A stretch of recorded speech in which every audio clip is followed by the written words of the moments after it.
খেলবো হোলি রং দেব না তাই কখনো হয়? খেলবো হোলি ঠান্ডাই খাবো না সেটাও হয় না। তাই চলুন আজ বানিয়ে ফেলি ঠান্ডাই। সবাইকে স্বাগত জানিয়ে শুরু করি রান্না।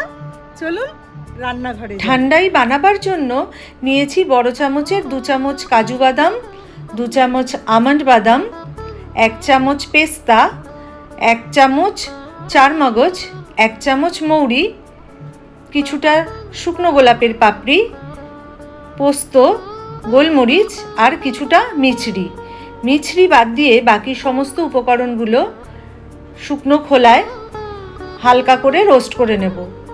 তারপরে মিক্সিতে গুঁড়ো করব। রোস্ট করে গুঁড়ো করলে এই মিশ্রণটা কিছুদিন সংরক্ষণ করা যাবে। বাদাম হাতে চাপ দিলে যদি এরকম টুকরো হয়ে যায় তাহলে বুঝতে হবে ঠিকঠাক রোস্ট হয়ে গেছে। এবার নামিয়ে একটা প্লেটে ঢেলে ঠান্ডা করে নিতে হবে, তারপর গুঁড়ো করতে হবে। ততক্ষণে প্যানে দুধ জাল দিয়ে নেব। ফুল ক্রিম দুধ নিয়েছি 1 লিটার। দুধটা ভালো করে জাল দিয়ে একটু ঘন করে নিতে হবে। তারপরে এতে মিছরি মেশাতে হবে। মিছরি মেশাবার সময় গ্যাসের আঁচটা বন্ধ করে তারপর মিছরি মেশাবো। অনেক সময় ফুটন্ত অবস্থায় মিষ্টি যোগ করলে দুধ কেটে যায়। দুধ উতলে উঠেছে, এবারে এতে আমি মিছরি যোগ করে দেবো। গ্যাসের ফ্লেম অফ করে দিয়েছি। এবার ঢাকা দিয়ে রাখবো কিছুক্ষণ। যা তাপ থাকবে এই তাপেই মিছরিটা গলে যাবে। ঢাকা দিয়ে রেখে দেবো। ততক্ষণে বাদাম যেগুলো ড্রাই রোস্ট করে রেখেছি সেগুলোকে মিক্সিতে গুঁড়ো করে নেব।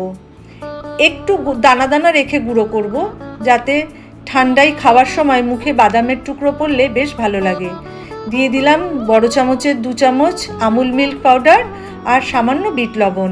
যে কোনো মিষ্টি খাবারে একটু বিট লবণ বা যে কোনো লবণ থাকলে খেতে ভালো লাগে। এরকম শুকনো কোনো কন্টেনারের মধ্যে রেখে সংরক্ষণ করা যাবে। এবার দুধের মধ্যে মিশিয়ে দিলাম বড় চামচের 3 চামচ যে পাউডার তৈরি করেছি ঠান্ডাই পাউডার। মিশিয়ে নিয়ে আমি একবার জাল দিয়ে নিয়েছিলাম। এবার এটাকে প্রথমে রুম টেম্পারেচারে এনে তারপর ফ্রিজে রেখে ঠান্ডা করে পরিবেশন করতে হবে। ঠান্ডা হয়ে গিয়েছে, এবার গ্লাসে ঢেলে নিচ্ছি। সাথে দিয়ে দেব কয়েক টুকরো বরফ। বেশ ঠান্ডা ঠান্ডা খেতে ভীষণ ভালো লাগবে।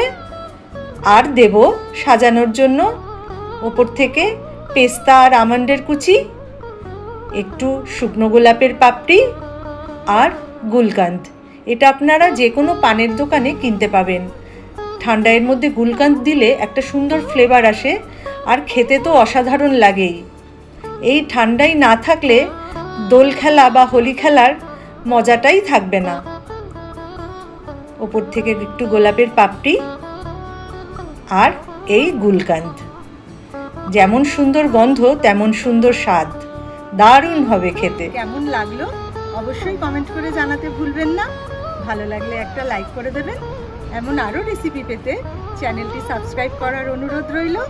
সবাইকে জানাই হোলির আগাম শুভেচ্ছা। দেখা হবে আবার পরবর্তী ভিডিওয়ে।